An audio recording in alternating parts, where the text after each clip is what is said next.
This is day 2 of this trip to Milano, and we are continuing today to prepare the expo. There's still some work to do, but it's going swiftly.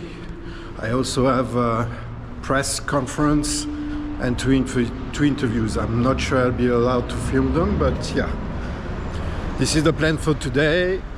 More madness, more insanity in the serial killer world exhibition. So we're back in the forensic room, one of my favorite rooms.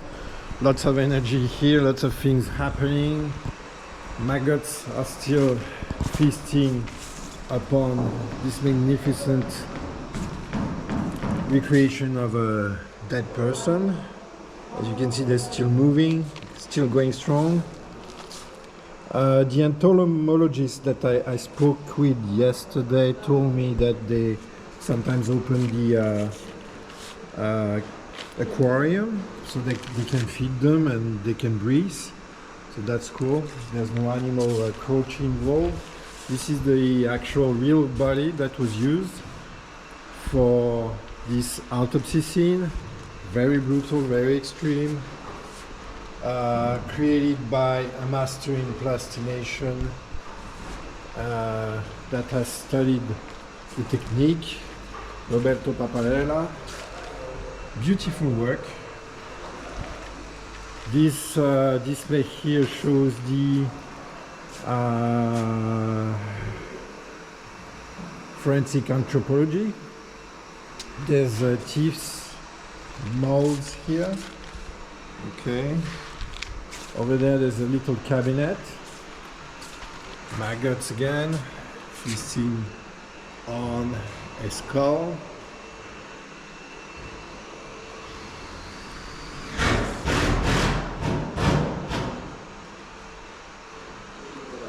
And here we have a brain, a head that's preserved in formaldehyde. There's a few displays on ballistics there, and there's a very cool identity kit, police kit. Okay, for example, there's a shoe print there. This part is dedicated to Italian serial killers. This one I know, there is a very good movie on him called Roberto Succo. It's his name, Roberto Succo. He killed 7 people in the 80s, in 1987, in Italy and in France. Those are pictures of his victims. Other serial killers from Italy, most of them I don't know yet, because I'm really looking forward to studying them.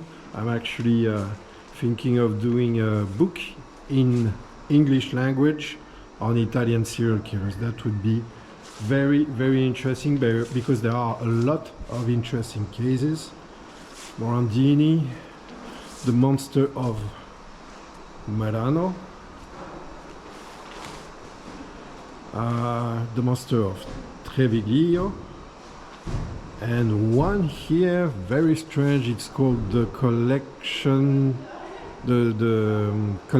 of bones, the bone collector. Wow, crazy. And this is a nice painting made by this woman, Milena Quaglini. Very interesting.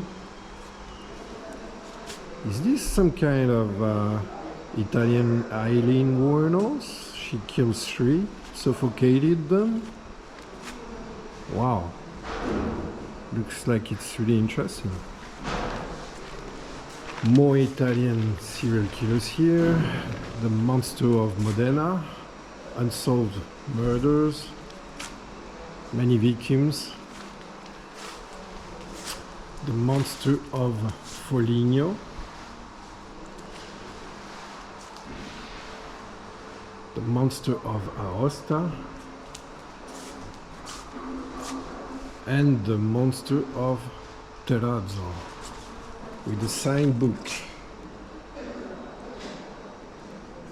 The Monster of Liguria with signed letters here.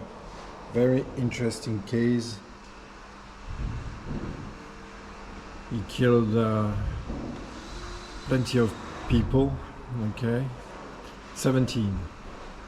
One of the most prolific ones, and those are his victims.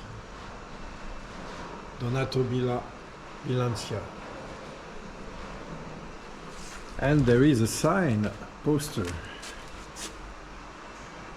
There is even the stamp from the prison here, and his signature there.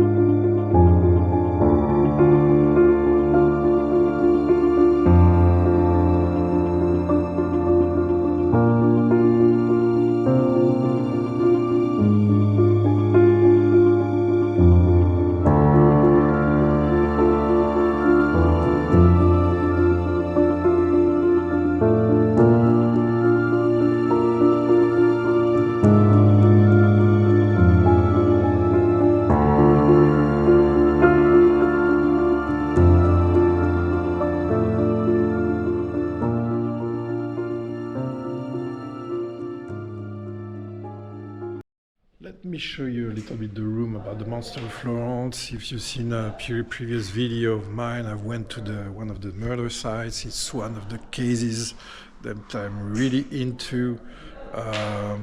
There's a very cool display here with objects that belong to some of the suspects. So in case you don't know, a main suspect was arrested. His name was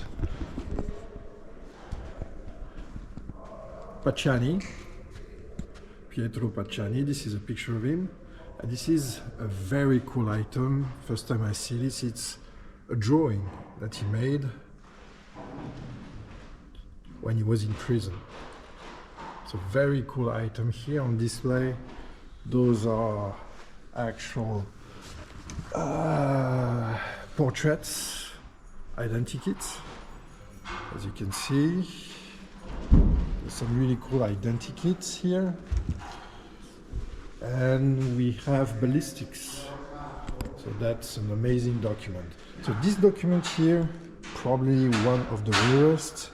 Here it's files from the police. It's from one of the murder cases that happened in '74.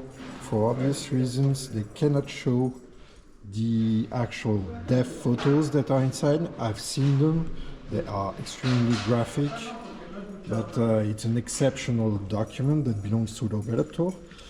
And yeah, one of the centerpieces of this room dedicated to the Monster of Florence. Here is the plaque that was on the car. Same plaque here, on display here. As you can see, this is one of the victims that were found, one of the victims of Il Mostro. And this is a recreation of that victim. So she was found with a branch in her private, inserted in her private. Very grim. I think this will be cordoned off, but yeah, you can see the absolute fury that was acted upon her. It's a very brutal murder, plenty of stab wounds everywhere. Next is the Gacy home, with a crawl space, of course. Amazing display, again prepared by my friend Roberto, and a huge photo of his house again, and a skull clown, an actual painting done by him when he was on death row.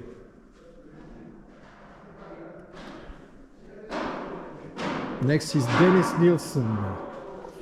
Dennis Nielsen, you might have seen the Netflix series. This guy, oh, there's someone in the cupboard this time. The cupboard was there before. And right there we have the glasses, we have a pot that he had in his prison cell. Signed note, happy birthday, death. Next, Dahmer, and behold, it wasn't there before. This is a loan from cultcollectibles.org. It's one of the Bibles that he owns, the famous collection, Dahmer collection, that he is selling on his website, cultcollectibles.org. You can see it's signed by several people.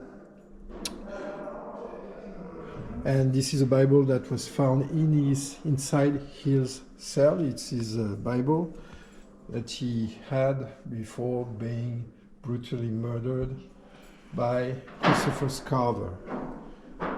This is a replica of the kitchen, very cool. You can actually see some body parts inside the freezer. And pretty cool banner there with all the victims.